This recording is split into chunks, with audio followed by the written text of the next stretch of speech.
What's up, everyone? I have a fun story that I want to share today. I'm going to share the story about the time that I got lost in Kings Canyon National Forest for about 4+ hours with my really good friend Aaron. Yeah, so before I start this video, I want to remind everyone, if you do plan on going hiking, let someone know where you're going to be. Because if you get lost, you're going to wish you told someone where you were. And also let them know around the time that you plan on coming back. Okay, it's good to let people know where you are if you plan on going hiking or adventuring. It's very important. Okay, I made that mistake. We made that mistake. We didn't let anyone know where we were gonna be, and we really wish we did. Okay, so take that in your notes. So first and foremost, my really good friend Aaron and I, we decided to go we decided to go hiking in Kings Canyon National Forest here in California. And yeah, we were super stoked about it. She was gonna show me where I believe a body of water was, and we were gonna take a dip in the water, and it seemed like a lot of fun. At this time, the snow was melting, so there was still snow out there, a lot of snow, of course, the higher you went. But the beginning of the trail, there was no snow, so you can see the trail nice and clear. So anyways, we start hiking. It's a beautiful, beautiful day. And I want to say we start hiking by 12 p.m. And we start to reach some snow. And I think it's freaking awesome because, you know, it's beautiful. I kid you not, it was so freaking magical out there. And so we were just enjoying ourselves, hiking, walking, talking. And then eventually we ended up going off the trail a little bit to go play on some snow.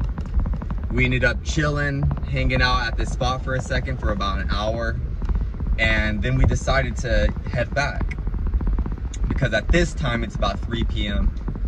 So we decided to head back, and we're looking for the trail because at this time we found some snow we went off the trail.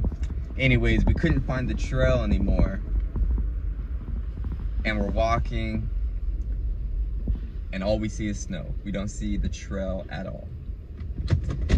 We don't really think much of it. We say, hey, that tree looks familiar, let's walk that way. And when you start to talk like that, when you start to say, hey, that tree looks familiar, you're lost. So I was kind of in denial at first, and then an hour went by. It's about 4 p.m. by this time, and I remember we stopped and we kind of looked at each other and we were like, we're lost. And then she said, which way do we go? And in that moment, I looked at all directions.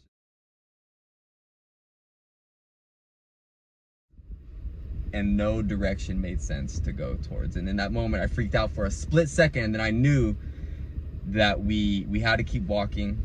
They say if you get lost in the forest, don't walk, stay where you are. But that to me felt like a guaranteed night in the forest. I knew if we stopped walking, we were staying in the forest guaranteed, and that is not what I wanted. So I knew that we had to keep walking. So in that second, I freaked out for a millisecond, and then I said, we gotta keep it together. I didn't say that, I thought that. We gotta keep it together, and we gotta keep walking. So in that moment, I heard the river, and I knew that where there's a river, there is eventually gonna be people.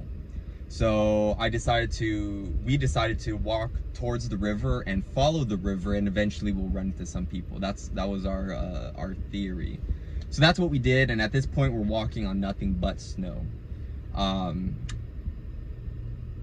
And now we're on a race with the sun setting, right? So at this time it's 4 o'clock, we're walking, it's 5, the river's right there, it's 5:30, and I'm thinking, oh God, we might have to stay in the forest overnight. I'm wearing a short sleeve shirt, I don't have any clothes, we don't have any food. We were not prepared to stay out there for longer than 3 hours. Anywho, so we're walking, and then eventually we're walking on 10 feet of snow at one point. How do I know it was 10 feet of snow? Well, we were walking on top of trees. So the tip of trees were poking through the snow, and we were walking on top of it. So there was a lot of snow where we were. There was times we were walking through thick trees. It was crazy. all right? Start thinking about my family, start thinking about my dog, start thinking about, oh shit, if we cannot find a trail, I'm gonna straight up walk all the way to Clovis. I don't know how long that'll take me, but I know it's that way. So I was pretty determined to get out of there, but I did think about the possibility of dying. I also thought about the possibility of bears, and I also thought about how vulnerable I was out there. It was a pretty interesting feeling. So anywho, there was a time I was walking on top of the snow and my foot went right through the snow and it went right into the river that was right below us. So my whole foot got soaked, and instantly started laughing because I knew that if we were going to make it out, I would rather look back on that moment and see that I laughed and not got upset, you know? So I laughed. My foot is soaked, of course that happened. And then we're walking, it's like 6:30 by this time, and we're on this granite side, so the river's flowing. It's flowing like crazy. It's you can't cross it. If you crossed it, you'd be going down the river, you'd die. It's flowing, because remember, this is when the snow is just melting, but so all this melted snow is just going down the river. So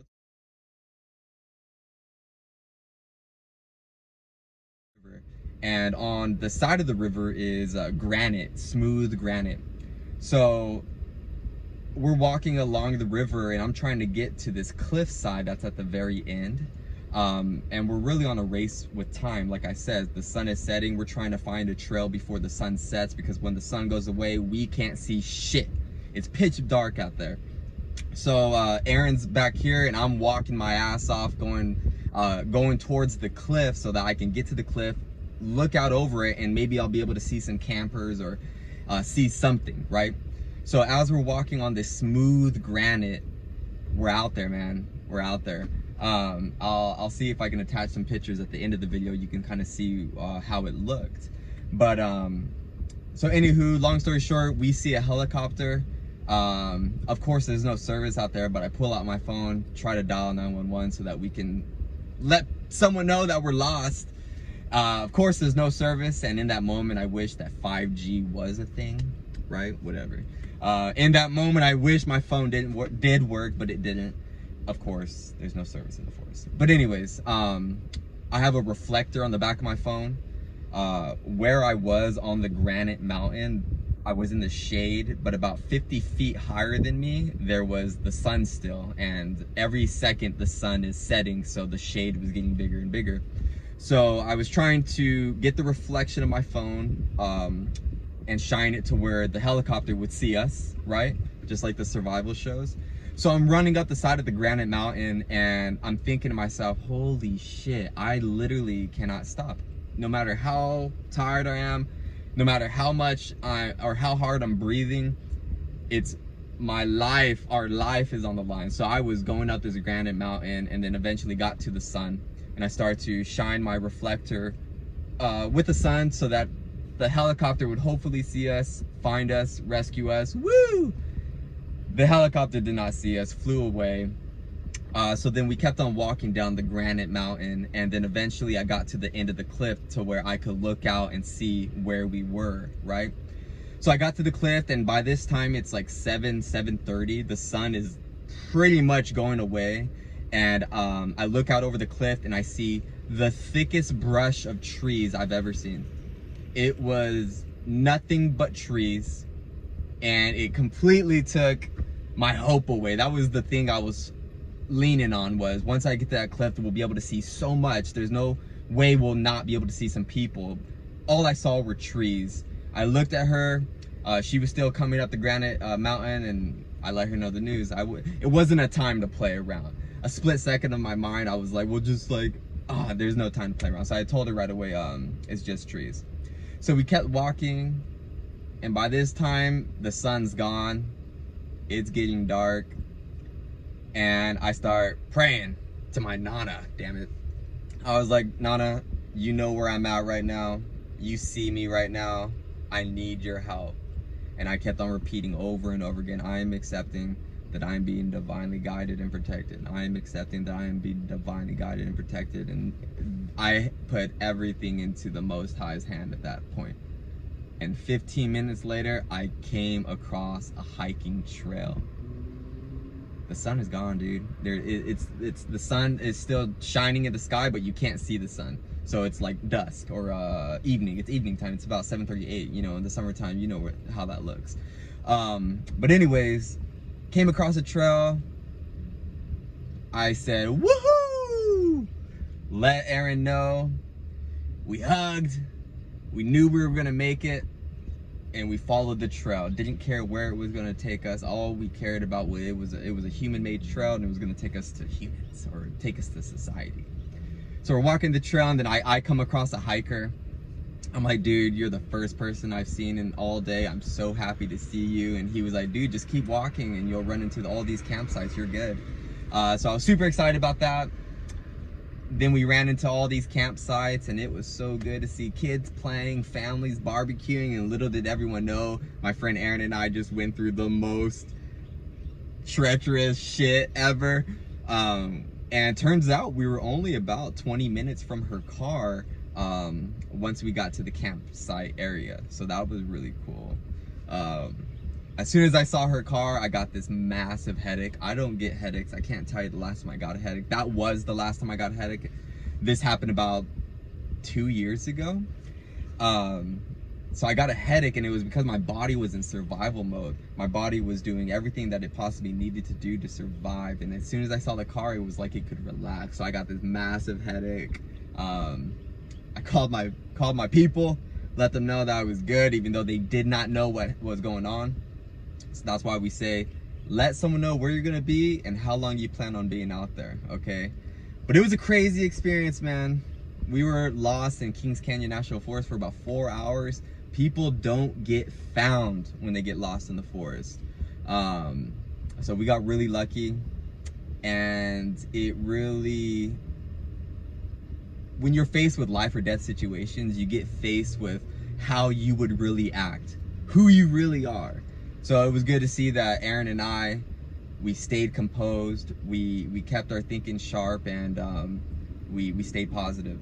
So Aaron, shout out to you. If I was gonna get lost in the forest with anyone, you're gonna be top 5, top 3, so shout out to us. Yeah, so I hope you enjoyed this story. Just one story of many about the time we got lost in Kings Canyon National Forest for hours.